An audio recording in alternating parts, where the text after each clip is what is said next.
大家好，我是武夷张鹏。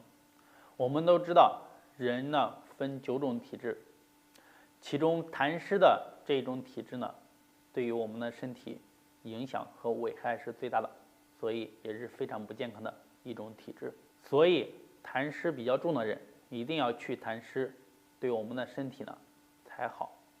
痰多体质的人呢，容易肥胖或者嗓子不舒服，容易想吐痰啊这种现象。这种情况呢，我们不能选择补的方法来调理，你在越补呢，会出现越严重的情况。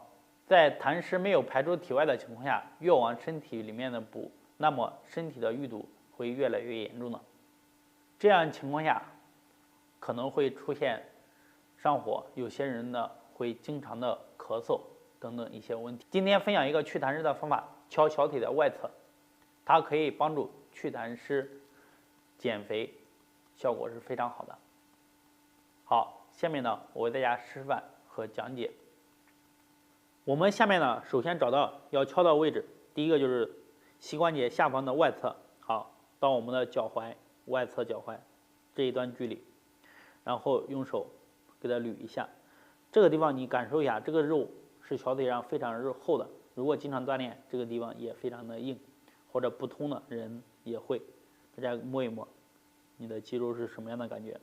然后用我们的手空心拳，好，握在一起，进行从上往下开始给它敲，力度呢要适中，开始不要用太大的力，好，1、2、3、4、5、6，好，敲到脚踝。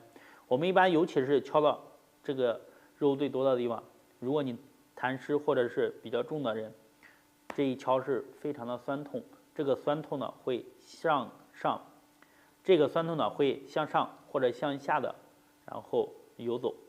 好，开始，1、2、3、4、5、6、7，1、2、3、4、5、6、7，1、2、3、4、5、6、7，1、2、3、4、5、6、7。这上面呢还有很重要的祛痰湿的丰隆这个位置，大家可以看一看。好，做多少呢？根据自己数，你可以做200次或者做300次。好，做完了以后给它推一推，推一推，推一推缓解。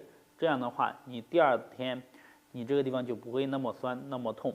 如果你敲完了以后不给它推一推放松一下，第2天你可能比较痛，然后就不能再做了。好，做完了以后呢，也要把另外一边也要做一下，也是一样的。先找到小腿外侧下方，好，到外侧脚踝，手空心拳啊，也是这样敲打，力度适中。在酸痛比较重的时候，可以多敲一敲。好，敲个200、300次。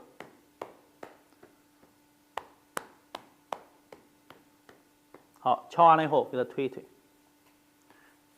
也推一推放松。好，这就是敲打小腿外侧，然后帮助我们祛痰湿，效果是非常好的。今天就把敲小腿外侧祛痰湿的方法分享到这里。